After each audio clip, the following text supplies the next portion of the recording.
नमो अरहन्ताणं नमो अरहन्ताणं नमो अरहन्ताणं।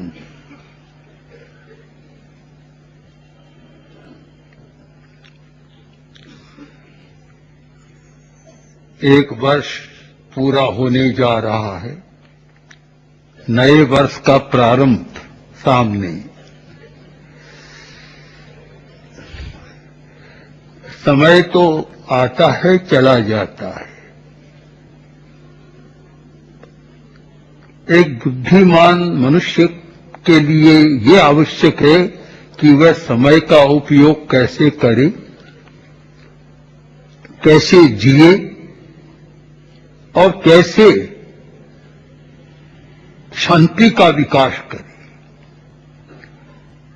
जीवन का सर्वोपरि मूल्य है शांति, उसका विकास कैसे करें।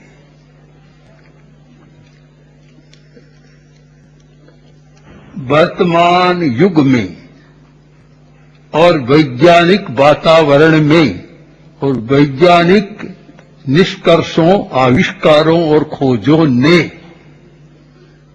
एक समस्या पैदा कर दी। वैज्ञानिक नई नई खोज करते हैं और उद्योगपति, बड़ी बड़ी कंपनियां उसके आधार पर वस्तुओं का, पदार्थों का निर्माण करती है और उपभोक्ता, जिनके पास पैसा है, क्रय की शक्ति है, खरीदने की शक्ति है, वे उस वस्तुओं को खरीदते हैं। विकास इस सीमा में सिमट गया। एक अवधारणा ऐसी बन गई कि जिसके साथ जीवन के मूल्य लगभग समाप्त हो गए या होते जा रहे। जीवन का मूल्य शांति वह कहाँ है? शायद इस शताब्दी में और वर्तमान में जितना तनाव है, शायद अतीत के 2000 वर्ष में भी नहीं रहा होगा। और अशांति है और उसके साथ जीवन की प्राथमिकताएं भी समाप्त हो रही। एक बहुत बढ़िया वस्तु है, पदार्थ है, जिसका मूल्य है 10 लाख, 20 लाख, 50 लाख, 1 करोड़, 10 करोड़, पास में है और खाने को अन्न नहीं है। क्या करेगा? पीने को पानी नहीं है तो क्या करेगा? यानी विकास के साथ एक जीवन मूल्यों का योग होना आवश्यक था। तो इस विकास के द्वारा जीवन के मूल्य समाप्त हो रहे हैं, जीवन की आवश्यकताएं समाप्त हो रही है या और कुछ हो रहा है। ये चिंतन जरूरी था।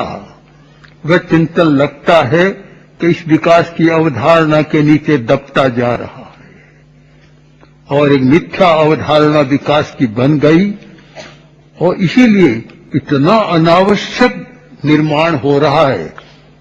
जीवन के लिए कोई उपयोगिता नहीं, या बड़प्पन के लिए या सुख सुविधा, कृत्रिम सुविधा के लिए। स्थिति यह बन गई कि गांवों में लोग रहते हैं और पहले तो आनंद से रहते थे। अब जो शहरों की हवा और विकास की हवा पहुंचती है तो कंप्यूटर भी, रेडियो भी और एसी तक की बात भी कर लेते हैं और ये चिंता नहीं रहती है पूरा खाने को मिलता है कि नहीं मिल रहा है, बच्चों की पढ़ाई के लिए कुछ मिल रहा है या नहीं रहा है। एक कृत्रिम जीवन की शैली बन गई कि जहां आवश्यकता और अनावश्यकता का भेद समाप्त हो गया।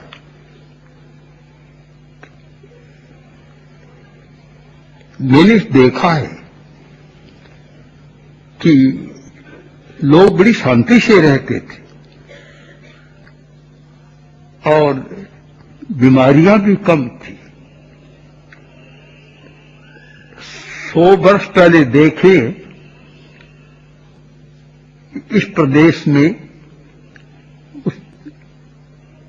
कितने हॉस्पिटल थे, कितने डॉक्टर थे और कितनी दवाइयां थी? बहुत कम, बहुत कम।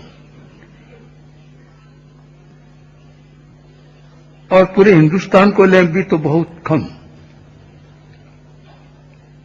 कारण कि बीमारियां भी कम होती थी थोड़ी बहुत, किंतु उनका, मनुष्यों का रेजिस्टेंस पावर, उनकी रोग प्रतिरोधक शक्ति इतनी मजबूत थी कि बीमारियां पास में आती नहीं। यह तो ठीक है कि बीमारी के कीटाणु, वायरस तो हर व्यक्ति के भीतर रहते हैं, किंतु वे आक्रमण कब करते हैं?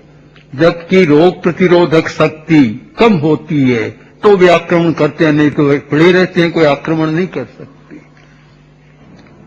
तो मजबूत थी। अरे मजबूत इसलिए थी कि पानी शुद्ध था, हवा शुद्ध थी, वातावरण शुद्ध था और दिमाग भी शुद्ध था।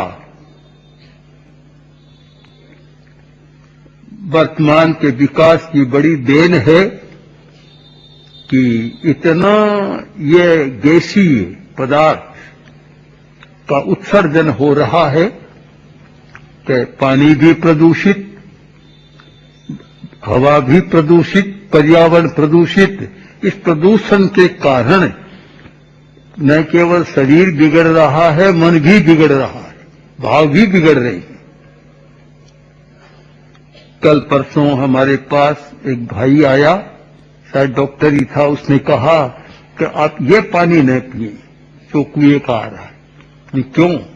कि इतने पदार्थ का मिलन है कि आजकल उसके कारण अनेक बीमारियां पैदा हो रही है। हड्डियां दुर्बल है, दिमाग भी दुर्बल, हार्ट की अनेक बीमारियां पैदा हो रही है। तो शुद्ध किया हुआ पानी पिए। न आएगा कहां शुद्ध पानी? कहां से आएगा जब सारा वातावरण ही अशुद्ध हो रहा है? आएगा कहां? शुद्ध की बात तो इस अवधारणा में करना कठिन है, क्योंकि विकास की अवधारणा के साथ लोभ भी बढ़ गया। आदमी केवल पैसा देखता और कुछ नहीं देखता।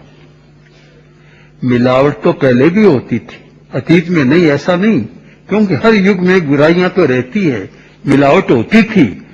किंतु दूध में मिलावट, पानी तो मिला देते थे पर जहर नहीं मिलाते थे।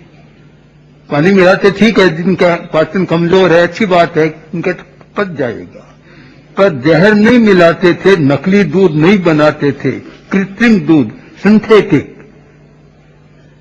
दूध में मिलावट, घी में मिलावट, और कितने नाम गिनाऊं? ये पूछो आपसे, किस में नहीं है मिलावट? ऐसा लगता है दिमाग भी मिलावटी हो गया है जैसे।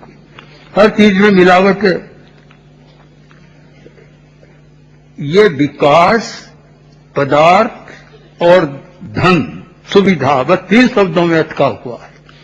तो अधिक से अधिक पदार्थों का निर्माण, अधिक से अधिक उपभोग, अधिक से अधिक सुविधा और अधिक से अधिक पैसा। इस विकास की दौड़ में, इस अवधारणा में बड़ी हिंसा को पनपने का मौका मिल रहा है। हिंसा बढ़ रही है और इतनी हिंसा, पारिवारिक हिंसा, आप 500 वर्ष का इतिहास देखें तो पारिवारिक हिंसा शायद इतनी आपको नहीं मिलेगी। हमने जब यात्राएं की तो अनेक प्रांतों में देखा, प्रतिदिन समाचार पत्र हिंसा से, पारिवारिक हिंसा से भरे हुए हैं। पिता को मार डाला, पुत्र को मार डाला, पत्नी को मार डाला, चाचे को मार डाला, चाचे ने भतीजे को मार डाला। तो मैंने तो वहां कहा भी था कि भाई ये समाचार क्यों छापो, सुबह सुबह पढ़ेगा उसका दिमाग और बिगड़ जाएगा, वह और हिंसा में चला जाएगा। ऐसा हो रहा है, हिंसा बढ़ रही है, क्योंकि आप निश्चित माने कि जहां पदार्थ का मूल्य बढ़ेगा, वस्तु का मूल्य बढ़ेगा, सुविधा का मूल्य बढ़ेगा और पैसे का मूल्य बढ़ेगा, वहां हिंसा निश्चित बढ़ेगी। भगवान महावीर की वाणी एक बड़ी महत्वपूर्ण है। आरंभ परिग्रह, आरंभे चेव परिग्रहे चेव। आरंभ और परिग्रह यानी हिंसा और परिग्रह दोनों को कभी अलग मत करो, अलग हो नहीं सकते। जहां परिग्रह बढ़ेगा हिंसा बढ़ेगी, निश्चित सिद्धांत है, इसमें कोई संदेह नहीं हो सकता और व्याप्ति भी है। ये दोनों साथ साथ बढ़ेंगे। जितना परिग्रह उतनी हिंसा और जितना कम परिग्रह उतनी कम हिंसा होगी। उसका परिणाम यह आया सुविधा का कि जिनके पास पैसा वे लोग तो पूरी सुविधा भोग रहे हैं और उनका एक वर्ष का बजट भी भारी है और उनकी आय भी बहुत भारी है, किंतु 20 रुपये में आदमी अपना जीवन कैसे चलाएगा? एक दिन में 20 रुपया मिलता है, 100 रुपया मिलता है, जीवन कैसे चलाएगा? तो आज तो ऐसा लगता है कि पहले किसी से पूछते बोलो कैसे है, तो मजे में है, दाल रोटी मिल रही है। आज तो कोई कहेगा दाल भी मुश्किल हो गई है, रोटी भी मुश्किल है, दाल तो बहुत मुश्किल है। जो हर आदमी बीमार को मूंग की दाल बतलाता। और एक बार हमारे संत ने, मुनि हेमराज जी स्वामी ने दाल लाए भिक्षा में, तो दाल में मिश्रण था, चने की दाल, मूंग की दाल, मोठ की दाल, ऐसे कोई मिश्रण था। भिक्षु स्वामी ने उलाहना दिया कि मिलाकर क्यों लाया? कि मेरा दाल दाल है कि नहीं, दाल तो है, पर कोई बीमार है, बुखार है, तो उसको मूंग की दाल तो दी जा सकती है, तो चने की दाल तो नहीं दी जा सकती। तो जो दाल, मूंग की दाल एक बीमार के लिए पथ्य था, कम पाचन वालों के लिए पथ्य था, साधारण था, और साधारण कहावत बन गई कि दाल रोटी मिल रही है। अब तो सोचना पड़ेगा कहां दाल, आकाश में एक, जमीन पर है। ये स्थिति सारी बनी है। हम स्थितियों का विश्लेषण करें कि इस विकास ने मनुष्य को कितना दुखी बनाया है और हिंसा कितनी बढ़ी है। एक तो हुआ है कि इस विकास की अवधारणा में कुछ लोग बहुत बड़े धनी बन गए। इतने बड़े धनी शायद पहले कुछ लोग थे, पर आज काफी बन गए और बड़ी बड़ी सूचियां प्रकाशित होती है कि हिंदुस्तान में इतने करोड़पति बढ़ रहे हैं, इतने अरबपति हो रहे हैं, सारी सूचियां आ रही है। यह साथ में नहीं आती कि कितनी भूखों की संख्या बढ़ रही है, भूखमरी की कितनी बढ़ रही है और कितनी हिंसा उसके साथ बढ़ रही है, कितना आतंक बढ़ रहा है, कितना उग्रवाद बढ़ रहा है। ये सारी क्यों बढ़ रही है? हम कारणों पर विचार करें तो हमें मुड़कर देखना होगा कि जब समाज में नैतिक मूल्य कम होते हैं, जब मनुष्य का मूल्य कम होता है, पदार्थ का मूल्य बढ़ता है, तब हिंसा बढ़ती है। आचार्य तुलसी ने बहुत पहले राष्ट्र की आजादी के साथ अणुव्रत का प्रवर्तन किया था। उसका उद्देश्य था, अनेक बार आचार्यवर ने कहा कि हिंदुस्तान को आजादी मिली है, अब स्वतंत्रता के बाद एक प्रकार का बढ़ेगा, क्या कहूं, उन्माद, कटु शब्द हो सकता है, पागलपन को छोड़ भी दे तो उन्माद बढ़ेगा और यह धन और सत्ता की दौड़ होगी। अगर नैतिक मूल्य नहीं रहे तो समाज दुखी बन जाएगा। इस उद्देश्य से अणुव्रत आंदोलन का प्रवर्तन किया गया था, नैतिकता का सूत्र सामने रखा गया था, किंतु ठीक जो चिंतन था वही हुआ कि समाज ने नैतिकता को तो गौण कर दिया और पदार्थ मुख्य हो गए और सारी समस्याएं बढ़ गई। आज नैतिकता की बात तो करना बड़ा मुश्किल काम है। मेरी तो पक्की धारणा है कि मैं उस धर्म को धर्म नहीं मानता जिसकी पृष्ठभूमि में नैतिकता नहीं है। पूजा पाठ क्रियाकांड सब चलते हैं, पर अगर नैतिकता नहीं है उससे कहने में बड़ी कठिनाई है कि वह धर्म है। तो जहां जड़ ही नहीं, नींव नहीं है, वहां प्रासाद की कल्पना करना भी बड़ा कठिन है। तो कि बड़ा महल होगा तो गिर जाएगा, टिकेगा नहीं। तो नैतिकता जड़ है, वह समाप्त होती जा रही है। और कहीं ऐसा न हो जाए कि जैसे राजा शब्दकोश का ही रह गया, वैसे नैतिकता ही शब्दकोश में रह जाए, व्यवहार में न रहे। यह स्थिति आएगी तो मनुष्य के लिए सबसे भयंकर स्थिति होगी। इसलिए हमें मुड़कर देखना है।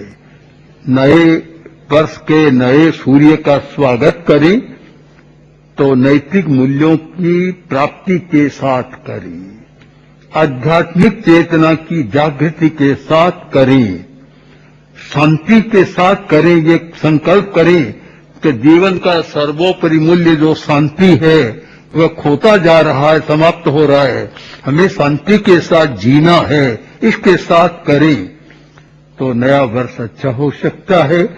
और इस अवधारणा को छोड़कर और केवल अधिक से अधिक धन, अधिक से अधिक सुविधा के लिए ये करे तो समय तो आएगा, चला जाएगा, आपको कुछ देकर नहीं जाएगा, देगा नहीं। वह कुछ समय कुछ दे नहीं सकेगा। समय भी उसी को देता है जिसका चिंतन मानवता के साथ या प्राणी जगत के साथ जुड़ा हुआ होता है, जिसका चिंतन इसके साथ जुड़ा हुआ है। गीता की भाषा में आत्मवत् सर्वभूतेषु, आचार्य सूत्र की भाषा में महावीर की वाणी में कहूं, आय तुले पयासु।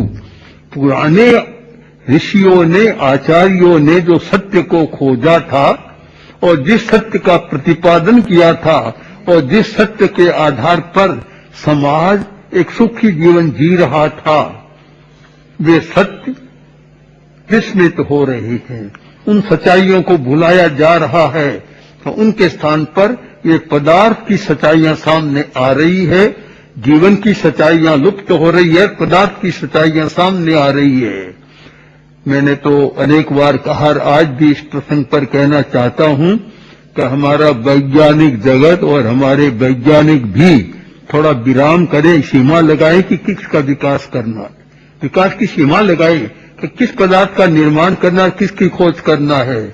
और बड़ी बड़ी कंपनियां, बड़े उद्योगपति भी इस सीमा करें कि हमें जीवन को दुविधा में डालने वाली वस्तुओं को छीनकर और ये ऐसे पदार्थों का विकास नहीं करना है जो लखपति करोड़पति खरीद सके, गरीब भूखा मरता रहे।